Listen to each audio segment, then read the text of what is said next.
Hello everyone, आज से हम स्टार्ट करने जा रहे हैं एनवायरनमेंट एंड इकोलॉजी की सीरीज़, जिसमें हम पढ़ेंगे शंकर आईएएस को और एनवायरनमेंट से रिलेटेड और भी इंपॉर्टेंट टॉपिक्स जो इस बुक में अवेलेबल नहीं है। तो इसके चैप्टर 1 से स्टार्ट करते हैं। चैप्टर 1 का नाम है इकोलॉजी। तो सबसे पहले इकोलॉजी की डेफिनेशन देखते हैं। Ecology is a scientific study of relationship of living organisms with each other and with their environment. मतलब इकोलॉजी जो है एक साइंटिफिक स्टडी है। हम स्टडी करते हैं रिलेशनशिप्स को लिविंग ऑर्गेनिजम्स के आपस में, जो उनका रिलेशनशिप होता है, जैसे कि आपका आपके पेरेंट्स के साथ रिलेशन, या आपके किसी पेट डॉग के साथ रिलेशन, किसी फ्रेंड के साथ रिलेशन। लिविंग ऑर्गेनिजम्स का आपस में जो रिलेशन है उसको स्टडी करता है।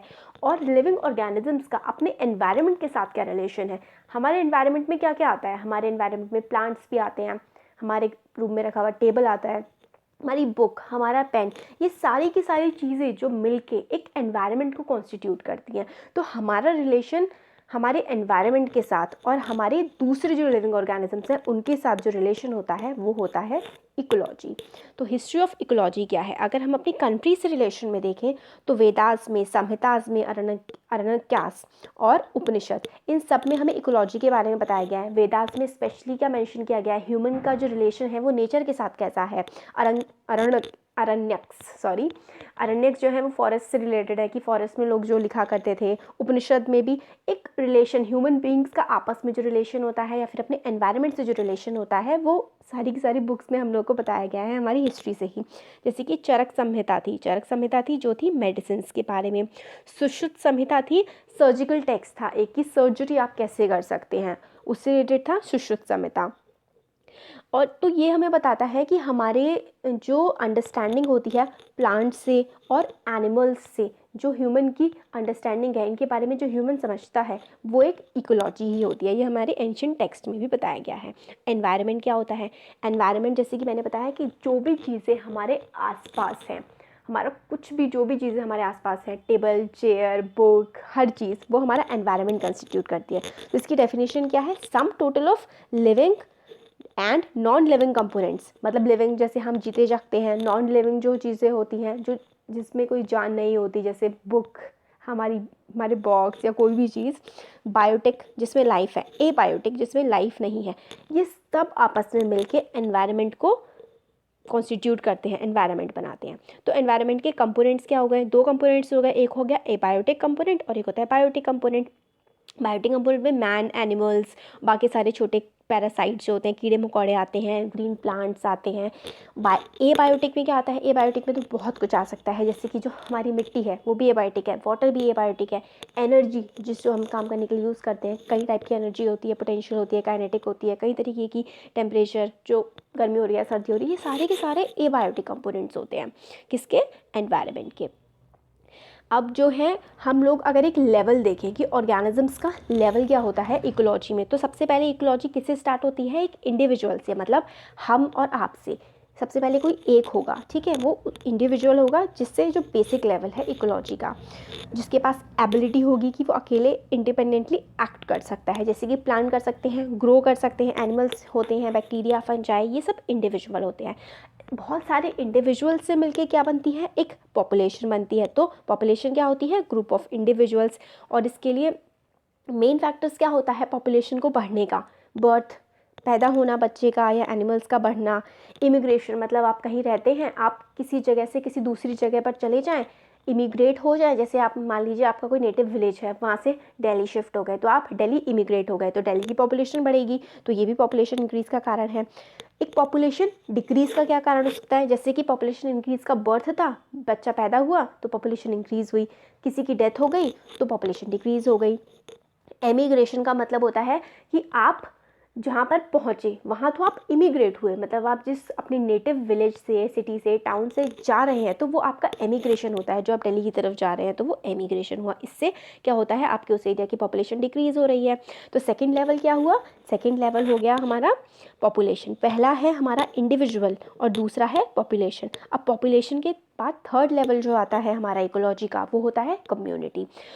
देखिए, पहले आप इंडिविजुअल थे, फिर उसके बाद पॉपुलेशन बनी, फिर जो वेरियस स्पीशीज़ मिलके बनाते हैं। एक तो ह्यूमंस की पॉपुलेशन है, और अगर आप बाकी सारे स्पीशीज़ को भी जोड़ दें, एनिमल्स को भी जोड़ दें, प्लांट्स को भी जोड़ दें या फिर और दूसरी तरीके की चीज़ों को भी जोड़ दें, तो वो एक कम्युनिटी बन जाती है। तो various varieties of species exist together in order to survive. जैसे कि हम लोग को फूड चाहिए होता है, वो फूड कहाँ से आता है? एनिमल्स से आता है। जो नॉन वेजिटेरियंस होते हैं, वेजिटेरियंस का प्लांट से आता है ना। तो सारी की सारी चीज़ें जो मिलके कॉन्स्टिट्यूट करती हैं वो होती है कम्युनिटी। तो इंडिविजुअल से पॉपुलेशन और पॉपुलेशन से हमारी आती है कम्युनिटी। अब हमें कम्युनिटी के टाइप्स बताए गए हैं, किस किस टाइप की होती है कम्युनिटी।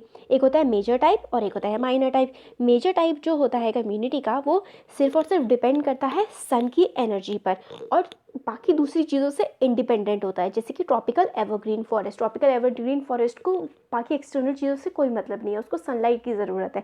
तो जो सनलाइट, सन की एनर्जी पे डिपेंड करते हैं, वो होती है मेजॉरिटी कम्युनिटी।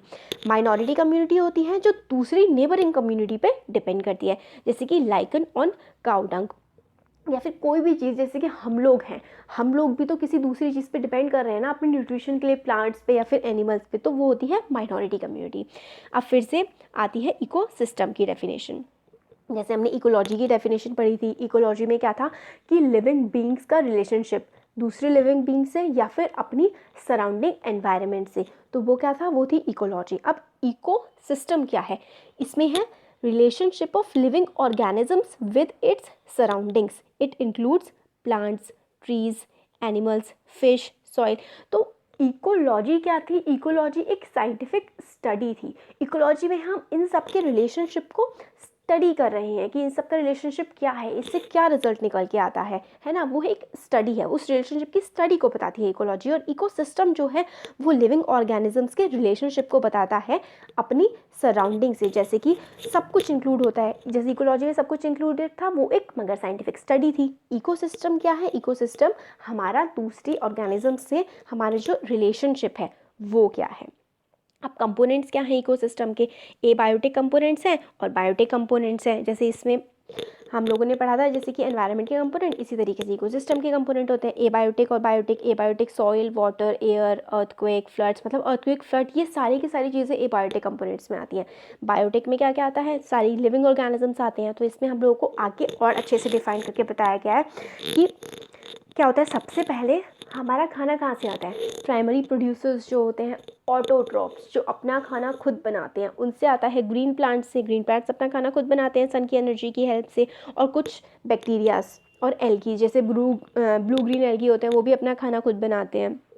फिर सेकेंड लेवल जो होता है बायोटिक कंपोनेंट्स का, वो होता है कंज्यूमर्स। इनको बोलते हैं हेटेरोटॉप, जो खुद अपना खाना नहीं बना पाते हैं, मतलब मगर दूसरे प्लांट्स या फिर एनिमल्स पे डिपेंड करते हैं अपने खाने के लिए। तो ये होते हैं कंज्यूमर्स, और जिनको हम हेटेरोट्रॉप्स ही बोलते हैं।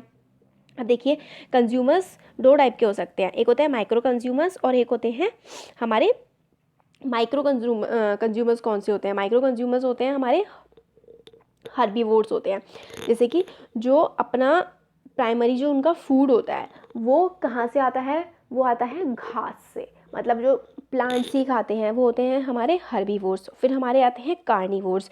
कार्निवोर्स भी क्या होते हैं? दो टाइप के होते हैं। एक कार्निवोर क्या होता है, आप एक बेसिक लेवल पे ले लीजिए, जैसे कि वुल्फ है, तो वुल्फ दूसरे छोटे एनिमल्स को खाएगी, है ना। और एक होता है हमारा लायन। तो लायन क्या है? वो वुल्फ्स को भी खा सकता है, लायन दूसरे कार्निवोर्स को भी खा सकता है। और हर्बीवोर्स मतलब जैसे कि डियर हो गया और काव हो गई, रैबिट हो गया, तो जो लायन है वो इनको भी खा सकता है ना।